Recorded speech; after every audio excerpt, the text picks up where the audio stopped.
And the finale does not disappoint. The level of invention and ingenuity is maintained with a dynamic, perpetual motion. The manic energy never lets up until the very end, and then only for a last-minute salute to Haydn. Again, the dependable sonata form keeps us grounded as this dizzying display of orchestral virtuosity unfolds. And Beethoven, as usual, will build his structure on tiny cells or motifs. He begins immediately with the rapid running passage work that dominates this finale, with this theme, which I will play much slower.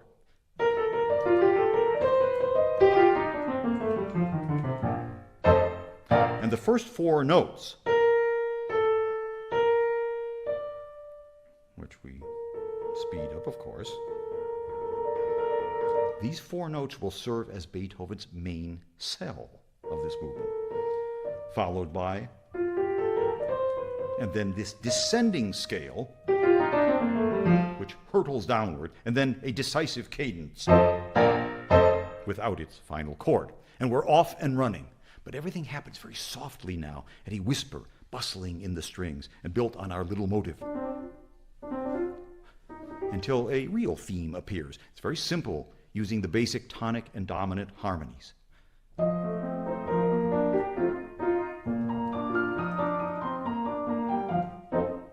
Very breezy and very gentle, until things explode.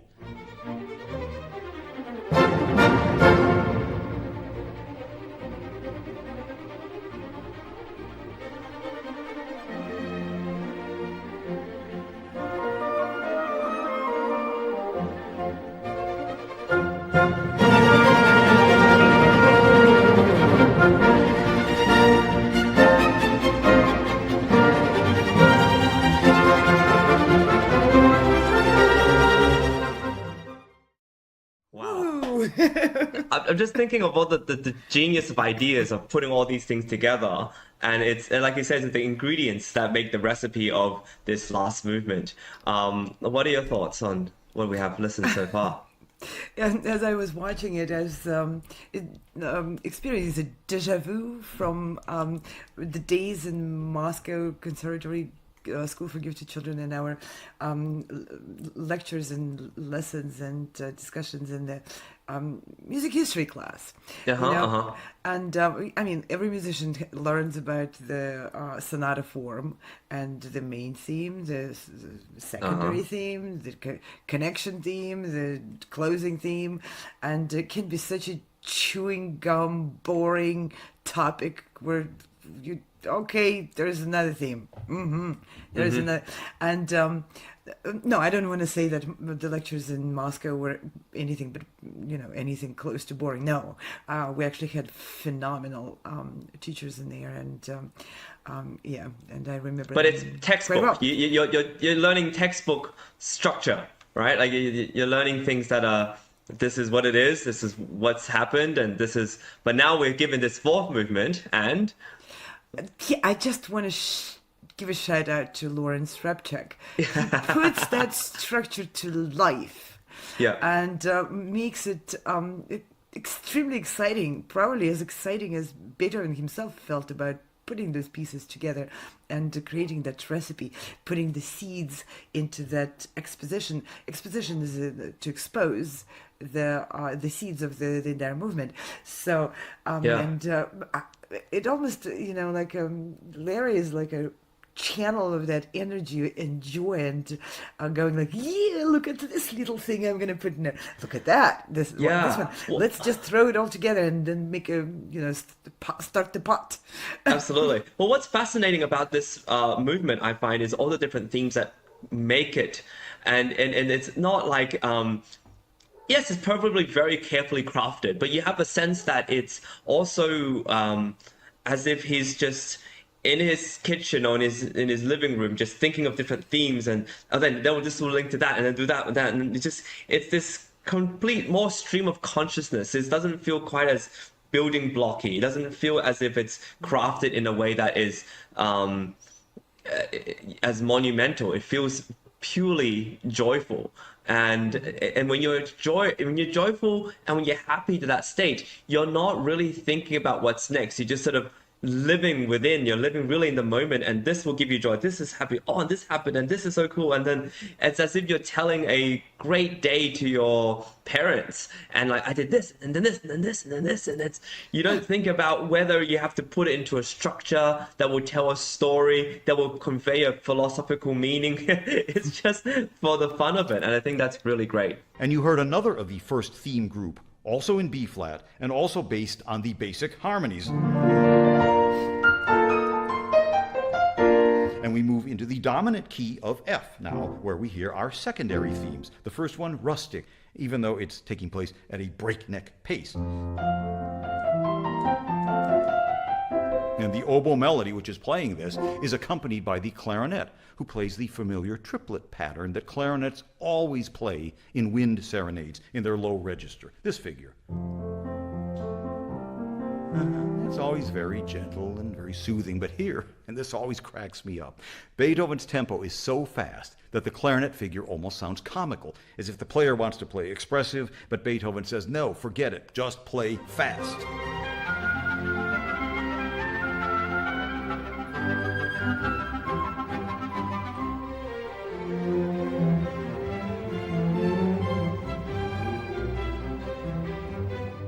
And there, the theme shifted to the cello and bass.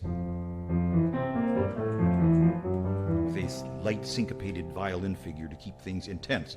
And now we have another theme in this second group. It's very good-natured. And the full orchestra cuts in each time.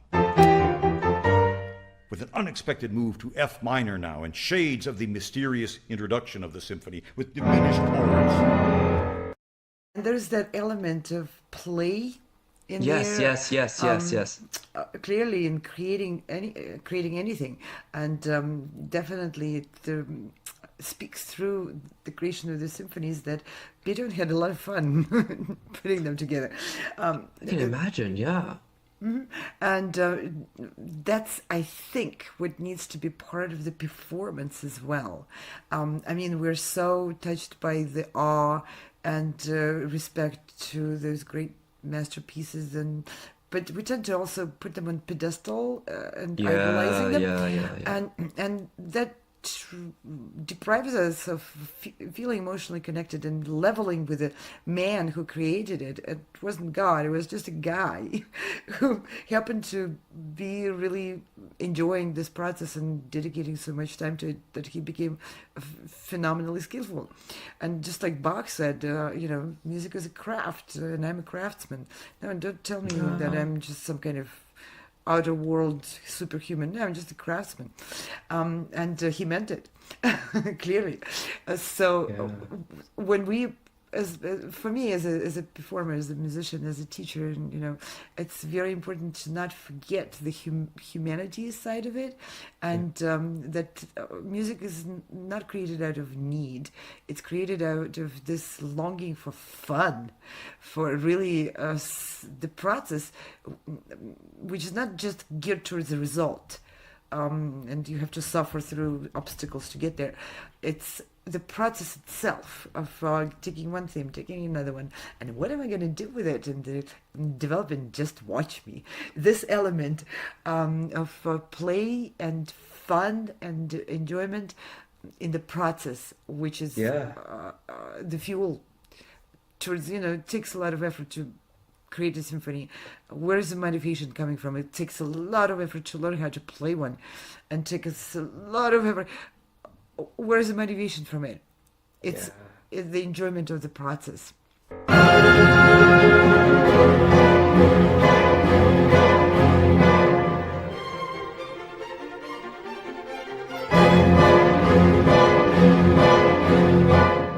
And the effect of this passage is startling, the pounding tempest.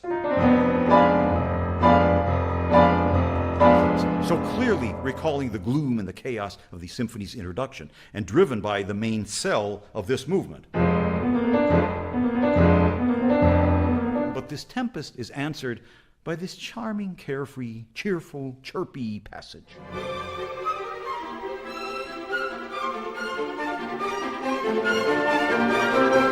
Not only is it light and playful, but the violin melody is broken up into tiny two-note fragments played on the rhythmical offbeats for extra added impudence.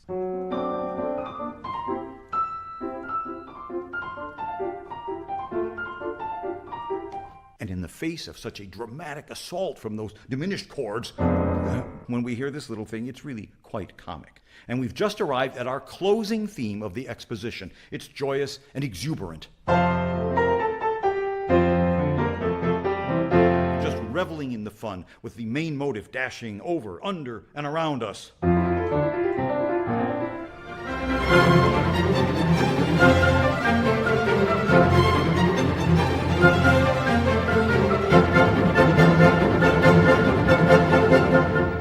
And you heard the exposition ends with our perpetual motion motive in the strings, while the rest of the orchestra caps it off with a hearty, "Okay, ready for more?" I have a question for you about like fourth movements in general, this sort of last hurrah, and this is a finale. And what are your thoughts on the way this music is meant to guide us? Is it meant to be a homecoming?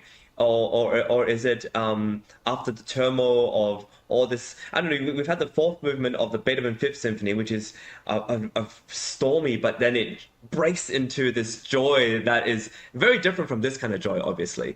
But and then we also have the fourth of the Sixth Symphony, which again is it's this release almost of everything that's happening. What are your thoughts on this fourth movement and how it relates in the whole structure of a symphony?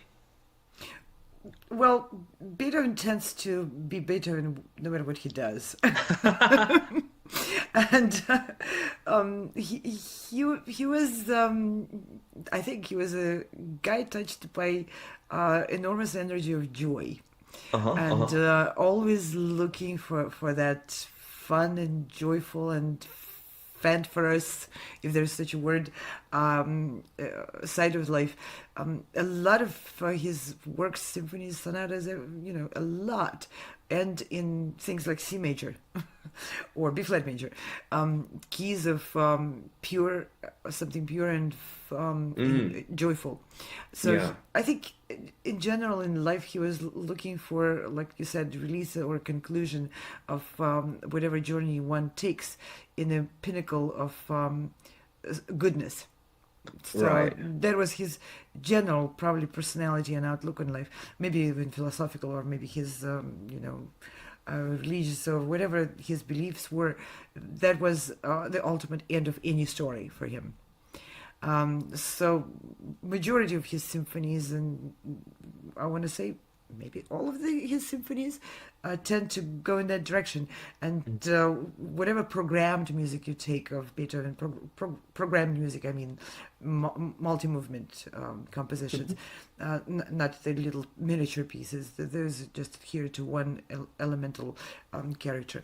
But something which has a program, which he programmed, most of the time it's upward motion through valleys and turbulence, but the general trajectory is upward motion, and the finale is the ultimate burst of goodness, energy of goodness. I would say it that way.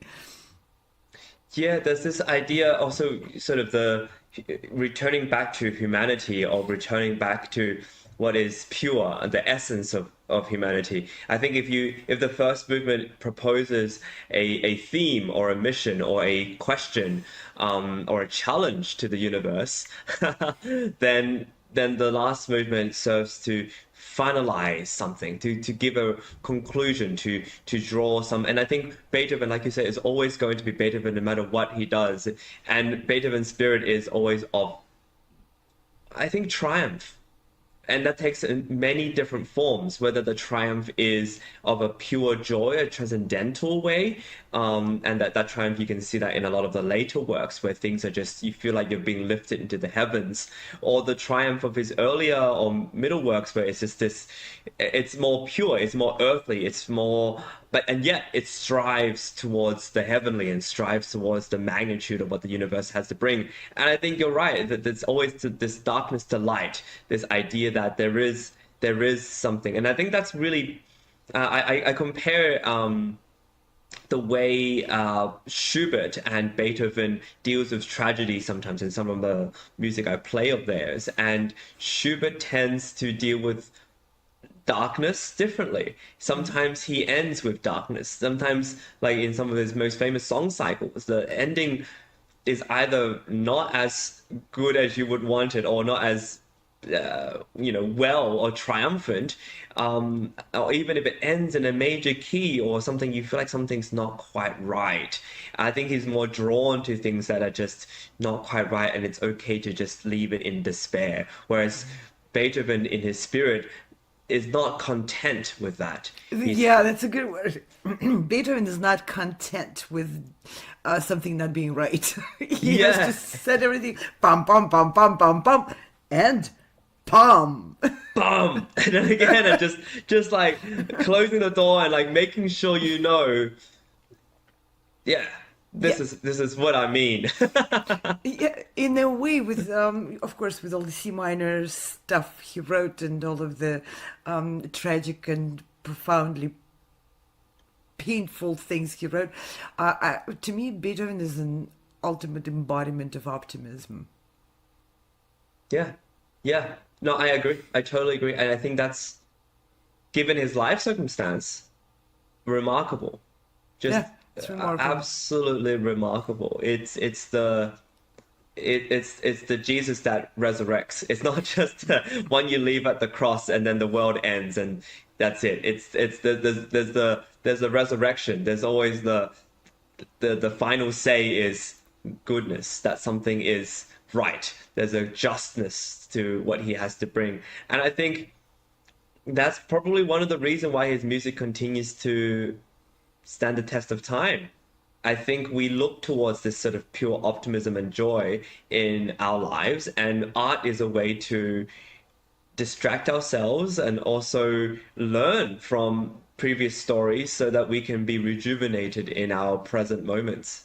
First, let's review and then hear the entire exposition. And it's amazing how much of it is based on simple harmonies. Again, tonic and dominant, as so common in Beethoven. And that's a major part of the music's elemental power.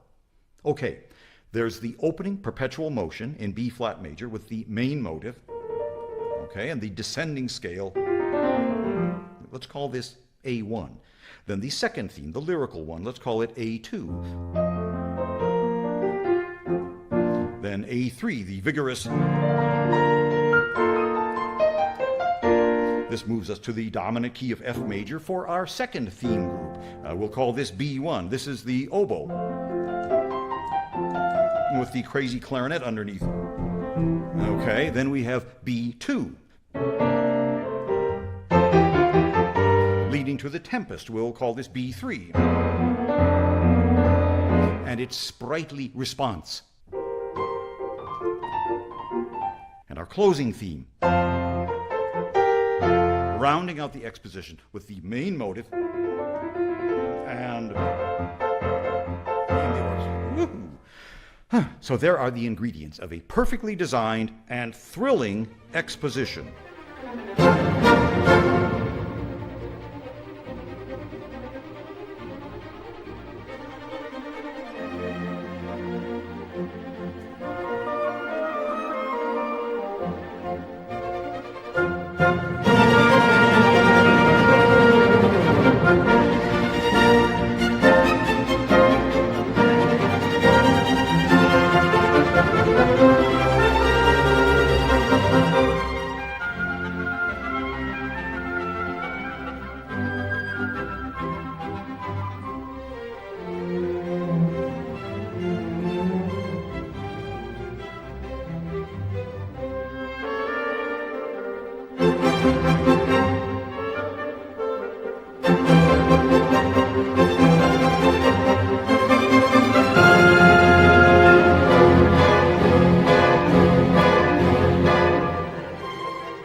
That's amazing. Yeah, the life force of this music cannot be stopped. Beethoven is a force of life. Absolutely. So well And put. yeah, I find when I was going through listening to this and all the different themes and all the different motives that he introduces, it feels as if you know when you're there's a sense of feeling and of freedom. It's as if when you're sprinting really fast through the forest or something, or you're running in the rain, and you just lose all care or abandon, and it's just for the fun of running, for the fun and for the joy of being in nature. And you hear all these things, you're running and you're exploring. It's like being a child again. There's this sense of childlike freedom and joy and abandon. You can go home and you got mud all over your shoes and your shirt, and you don't care, and it doesn't matter because you don't have to clean it, you know. And I think that's what the opening or all of it reminds me of, where there's issues, there's a storm, but it's not nothing that serious. It's not really that threatening. It's not threatening, just, yeah. it's in a B flat sense major of just after all, yeah. There's some yeah. diminished chords in there, but they're still resolving into that joyful B flat major. You're right. I can't help but think about it. It's almost dreamlike, you know, when because it's not real. It's sort of like if a drone were to run really quickly through a forest, just weaving through its way through, and it sees all these things. It's got all these sounds. It's hard to describe, but I think that's the sense of freedom I get, where you can't get it really as much in literature, perhaps, but in music, you just feel like you're flying through all these things. And there's a continuity, but it just keeps going. It never stops. It's almost like you're dreaming. Because in a dream, you can't really stop and say, oh, hey, let me have a look at what's going on in this dream. It's just, you just keep going and you don't know what's going to happen.